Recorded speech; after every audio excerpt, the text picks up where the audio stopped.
El Señor de mi vida. Nosotros cuando entendemos que tenemos un Señor, que es el Señor de nuestras vidas, todo comienza a tomar realmente las perspectivas correctas de todas las cosas. Comentaba el pastor y nos enseñaba el día domingo y nos hablaba sobre la parábola de esas 10 vírgenes, ¿verdad? 5 imprudentes, 5 insensatas. Hablaba sobre la lámpara, el por qué el Señor identificaba a las vírgenes prudentes con una lámpara, y era porque era la señal de que esa era quien lo estaba esperando, quien estuvo esperando de forma constante, de forma permanente, pero también de forma responsable.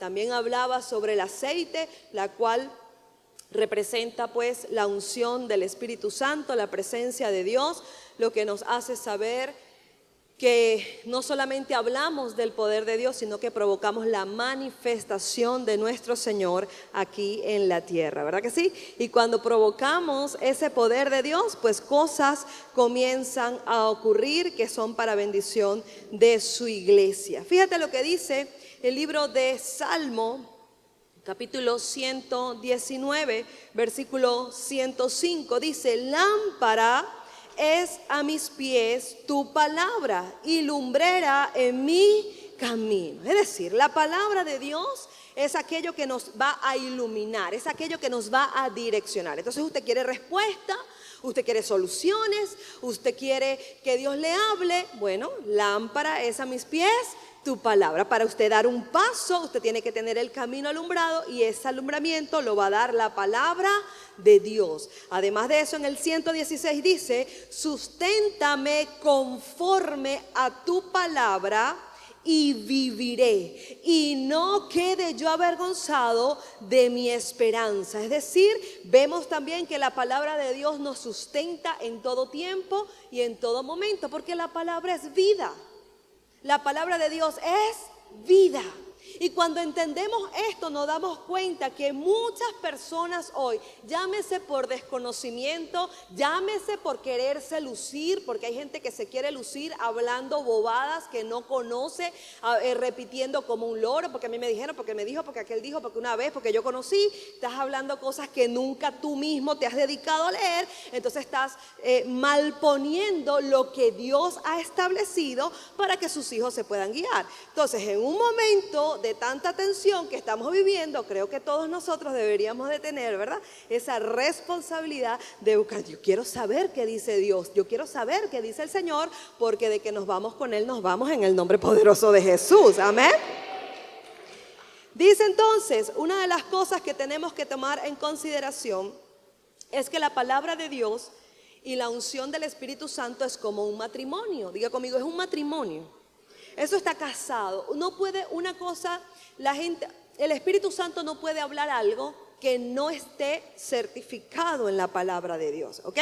Entonces es como un matrimonio donde se asumen todos los riesgos, pero se disfrutan todas las bendiciones. ¿Por qué se asumen todos los riesgos? ¿Cuáles son los riesgos? Las críticas, la murmuración, que hablen de ti, que te juzguen, que te señalen, que porque tú haces esto, que porque aquello. Es un riesgo, por supuesto, pero es un riesgo que tomamos porque creemos y vamos a ver todas las bendiciones de nuestro Padre, porque nosotros somos sus hijos. Entonces, la palabra de Dios y la unción de Dios es un matrimonio, eso está unificado. Ahora, ¿quiénes son aquellas personas que aborrecen caminar en la luz? ¿Quiénes son aquellas personas que cuando tú le vas a hablar algo de la palabra, por más que esté escrito en la palabra, no lo quieren escuchar, no lo quieren ver, no les parece, cualquier cosa te dicen? O sea, para ellos es un conflicto, es un problema, es una situación. Vamos a ver entonces lo que dice la palabra en el libro de Juan, capítulo 3, versículo 20, cuando te dice: porque todo aquel que hace lo malo, aborrece ¿qué? ¿Qué aborrece? La luz, y no viene a la luz para que sus obras no sean reprendidas. Es decir, personas que de alguna forma aman a Dios, de alguna manera saben que necesitan de Dios, pero hay cosas a las que están arraigadas, hay cosas que no quieren soltar, y cuando el Señor les habla de la luz, dicen, no, yo no quiero saber nada de eso, no, yo lo aborrezco, es decir, le hago la cruz. Usted no ha escuchado gente que dice, para la iglesia, estás loco, yo entro a la iglesia y vuelan las sillas, ¿verdad? Entonces tú dices, manito, ¿y qué estará haciendo esa gente, verdad? Para que las sillas vuelen, ¿sí? Pero ellos mismos reconocen que lo que ellos están haciendo está en contra de Dios, ¿sí o no? Ellos aborrecen la luz cuando se les da la palabra, dicen, no, yo no quiero, no, yo no creo, no, a mí no me parece. Sobre todo cuando es algo que le trilla el corazón. Sobre todo cuando están pasando por una situación, cuando se habla de reconciliación, de amor, de matrimonio, y están pasando por una situación amorosa crítica, se molesta que le hablen de eso. Si les hablan de perdón, tienes que perdonar, tienes que amar a tu prójimo, y tiene una rencilla con alguna familia, con alguna persona, alguna diferencia, se molestan por eso, porque la palabra le está trayendo luz a la situación específica que está pasando. Si le habla de economía, se revuelca. ¿Por qué? Porque hay problemas en la economía, Dios te habla de la economía, pero a ti no te parece. Entonces todo lo que representa luz y es un área en tu vida que hay una dificultad, ahí precisamente es lo que comienzas a aborrecer. Dice el 21, mas el que practica la verdad, ¿viene a dónde? Viene a la luz, para que sea manifiesto qué obras son hechas en Dios, que sus obras son hechas en Dios. Es decir, yo me acerco a la luz para que quede en evidencia, diga conmigo, en evidencia, que lo que estoy haciendo realmente está honrando a Dios. Yo me acerco a la luz porque incluso si me estoy equivocando, al acercarme a la luz, tengo respuesta y puedo corregir. ¿Estamos acá? Entonces, por eso vemos la importancia, amada familia, de nosotros poder caminar realmente en la luz. Y tenemos que aprender esto. No es solamente a decir que tenemos un Señor, sino a vivir lo que el Señor nos manda a vivir, a hacer lo que ese Señor nos manda a hacer. Porque si es un Señor, el Señor manda y el siervo obedece. Vamos a ver lo que dice el libro de Mateo, capítulo 7. Versículo 21, cuando dice, fíjese esto, no todo el que me dice, Señor, Señor, entrará en el reino de los cielos. Escúcheme esto, porque hoy todo el mundo está pendiente que Cristo viene ya, que viene el arrebatamiento, que se quedan unos, que se van otros, ¿sí? Y la palabra nos está diciendo, ajá, pero yo quiero que tú sepas que tú vienes a la iglesia, que tú cantas coritos bonitos, ¿verdad? Que tú ayudas a la gente, pero aquí dice, no todo el que me dice, Señor, Señor, entrará en el reino de los cielos, sino el que hace la voluntad de mi Padre que está en los cielos. Muchos me dirán en aquel día, Señor, Señor, ¿no profetizamos en tu nombre? ¿En tu nombre no echamos fuera demonios? ¿En tu nombre hicimos muchos milagros? Entonces les declararé, nunca os conocí, apartaos de mí, hacedores de maldad. Fueron personas que hablaban de Dios, pero Dios no era su Señor. Fueron personas que se conocían la palabra, pero realmente no caminaban sobre la palabra. Es como cuando usted se aprende algo al caletre, ¿verdad? Sabe lo que dice, se sabe dónde está ubicado, cualquier cosa yo te la tengo, te la sé, dónde está escrito, pero tú no vives esa palabra en tu vida porque no caminas en la revelación, no tienes la sencillez que se necesita también para caminar en la palabra de Dios, porque muchas veces la gente ve la palabra como una limitación y no como una bendición.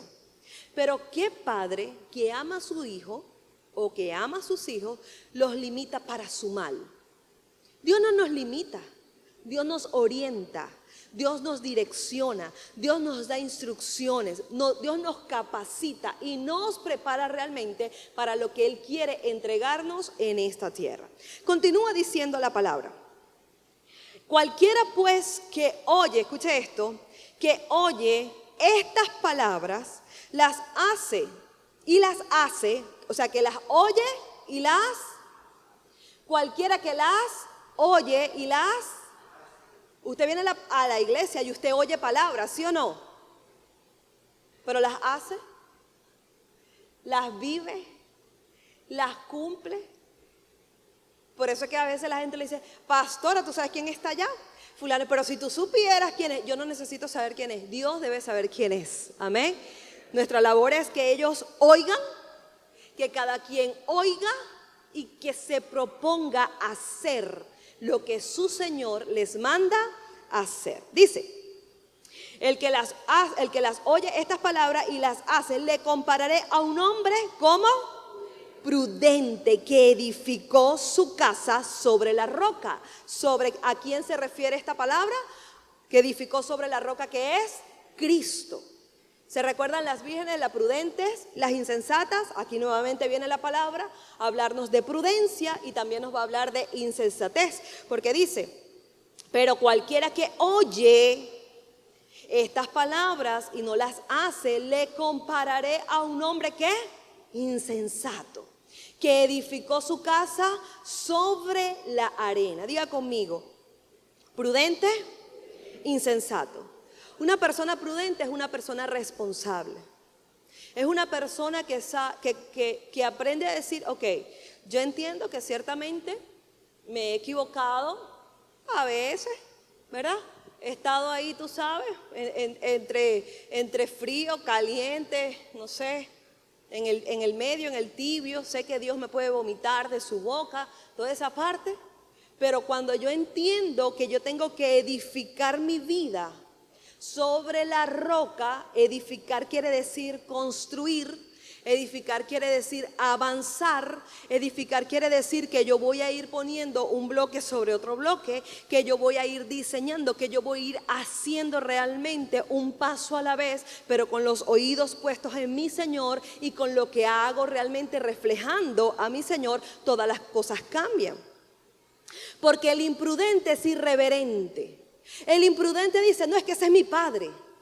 No, ese es mi padre. Ajá, él es tu padre, ciertamente. Pero dice la palabra que un padre al que ama, corrige.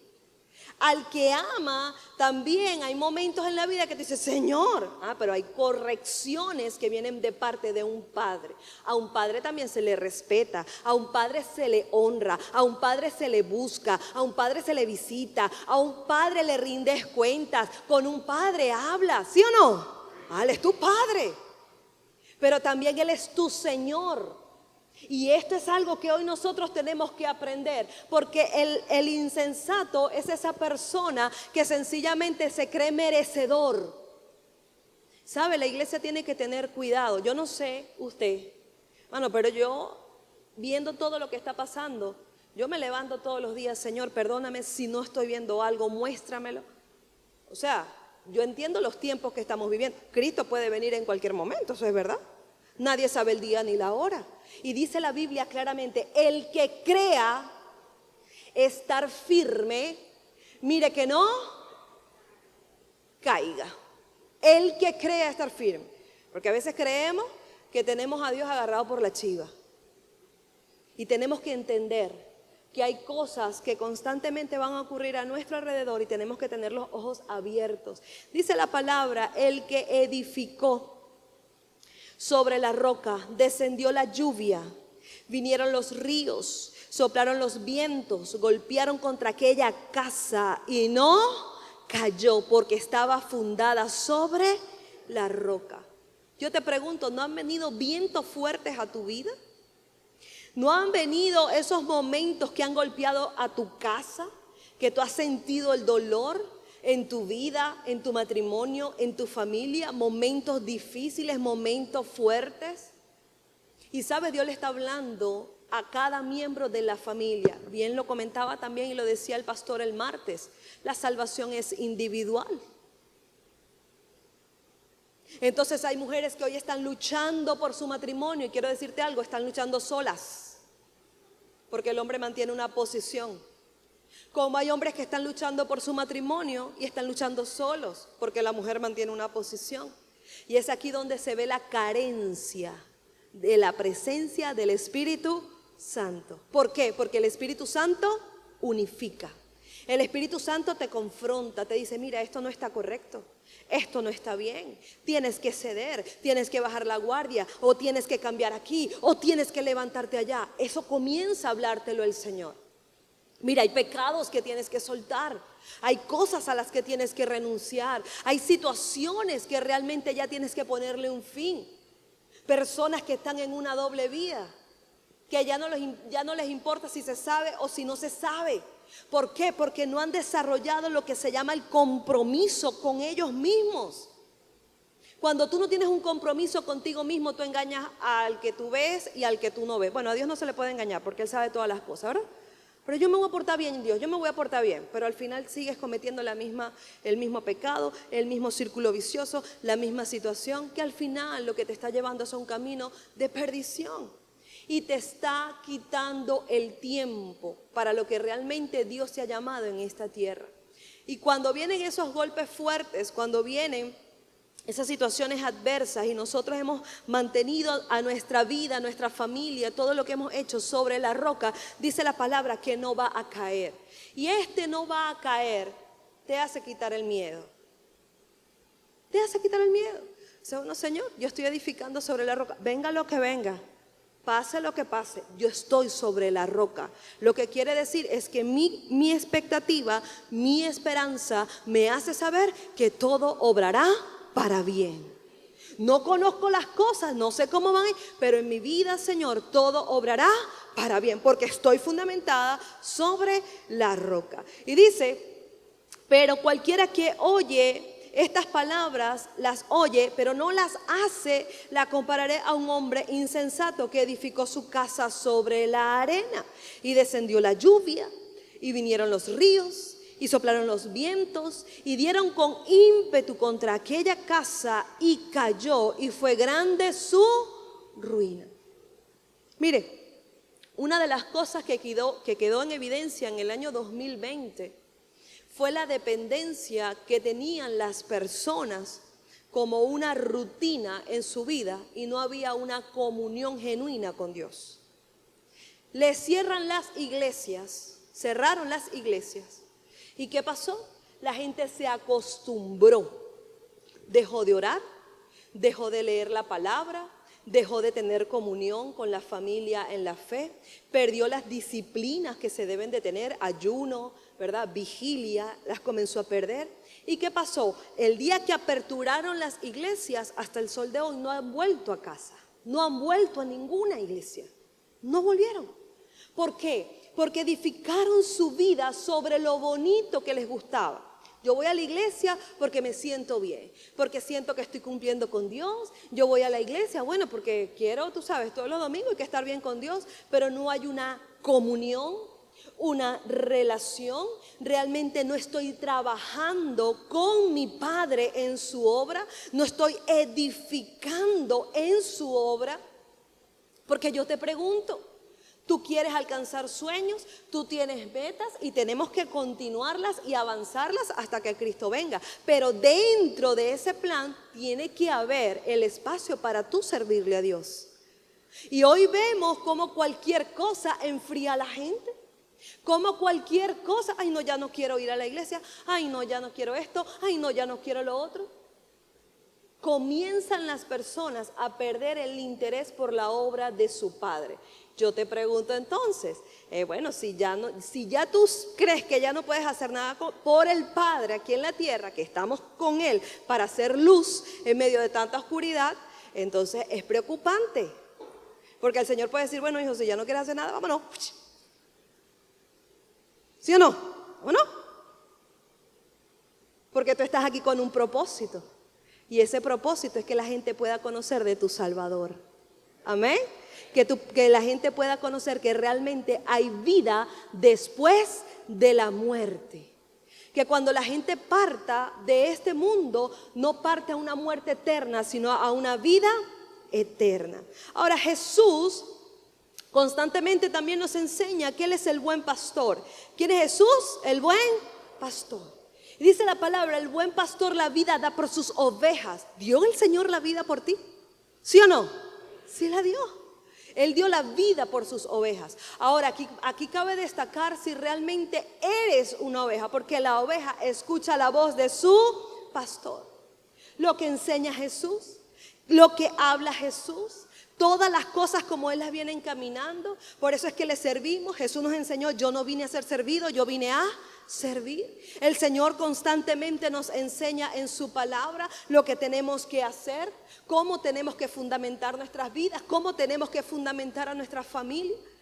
Y si hay algo importante que tenemos que aprender es que cuando Cristo venga por su iglesia o venga el arrebatamiento de la iglesia, te tienes que preguntar, ¿cómo quieres que te encuentre el Señor? ¿Qué estarás haciendo? Yo quiero que me encuentre militante, trabajando para Él. ¿Quiere decir que me va a encontrar dentro de la iglesia? No necesariamente. Obviamente voy a servir dentro de la iglesia, es mi llamado, es mi trabajo. Pero hay personas que el trabajo no es estar acá en la iglesia, pero en su trabajo, en su lugar de asignación, en donde se encuentre, hablará de su Salvador. Hablará de su pastor, hablará de lo importante que es tener a Cristo Jesús en el corazón. Dice el libro de Mateo, capítulo 25. Fíjate esto.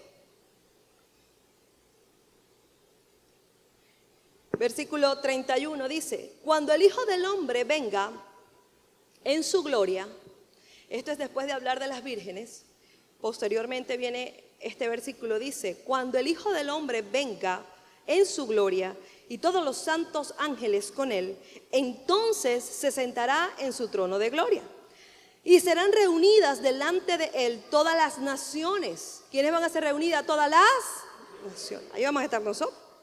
Y apartará los unos de los otros, como aparta el pastor de las ovejas de los cabritos. Es decir, él es el pastor y él va a decir a la derecha. Solo aquellos que identifiquen la voz de su pastor se van a ir a la derecha. Al cabrito le van a decir a la derecha. ¿Cuál es la derecha? ¿Qué es lo que está diciendo? Esos son los cabritos que andan todo el tiempo perdidos. Todo el tiempo que quieren la bendición, pero no quieren al Dios de la bendición.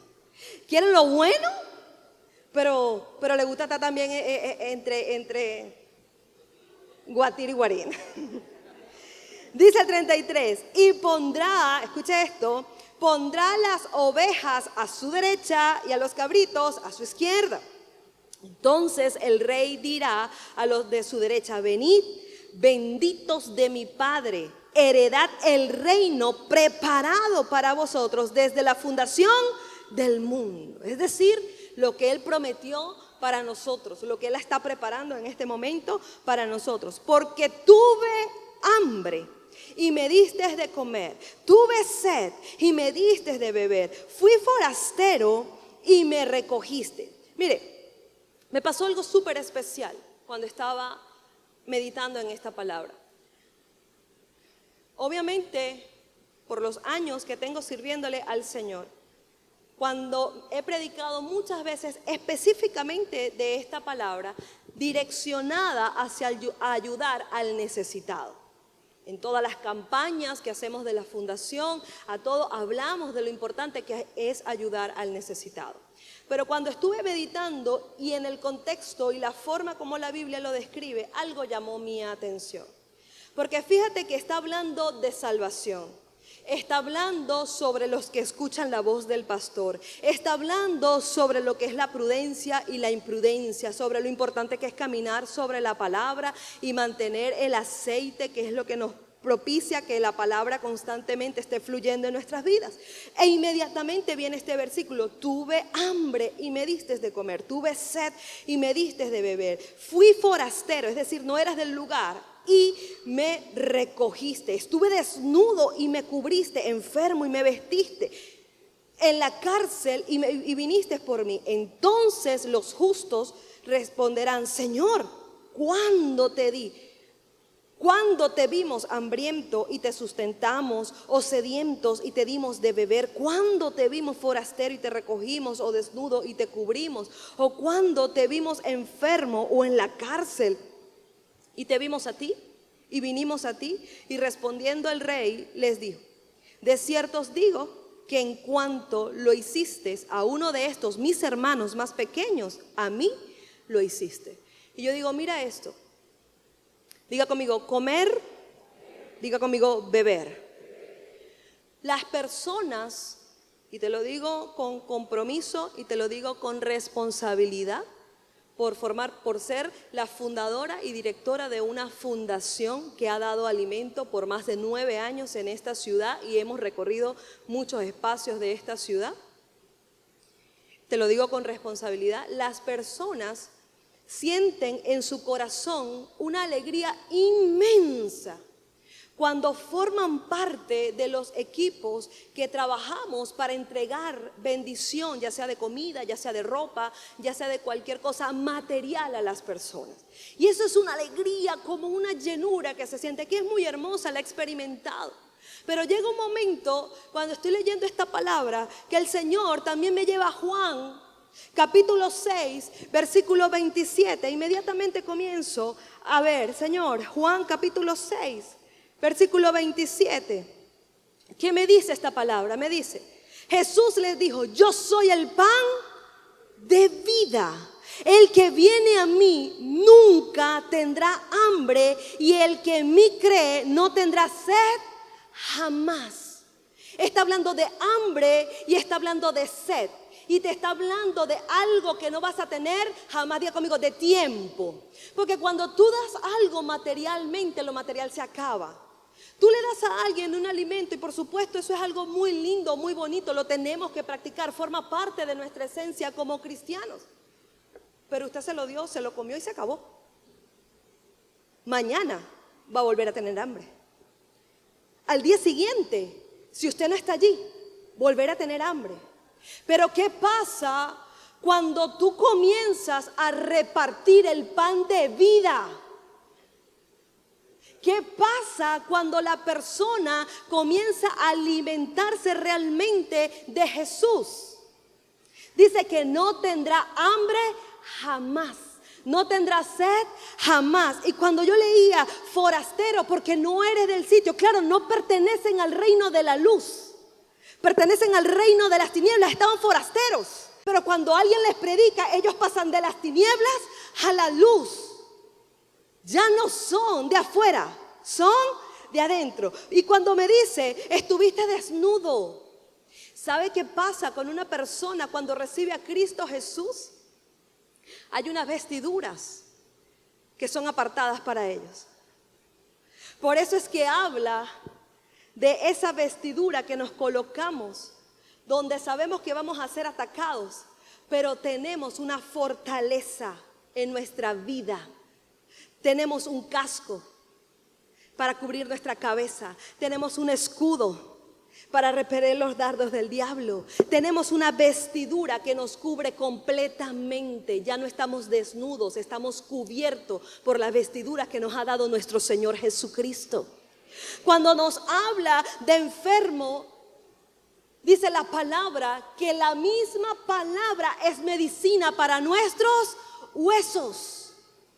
Y también nos dice la palabra del preso, y conocerás la verdad, y la verdad te hará libre. Cuando yo estaba leyendo esto, yo decía, Señor, pero es que esto no se refiere solamente a la parte física, a repartir algo al necesitado que lo pueda tener materialmente. Se trata de darle a las personas palabra de vida, impartirle el poder de Dios para que puedan defenderse en esta tierra.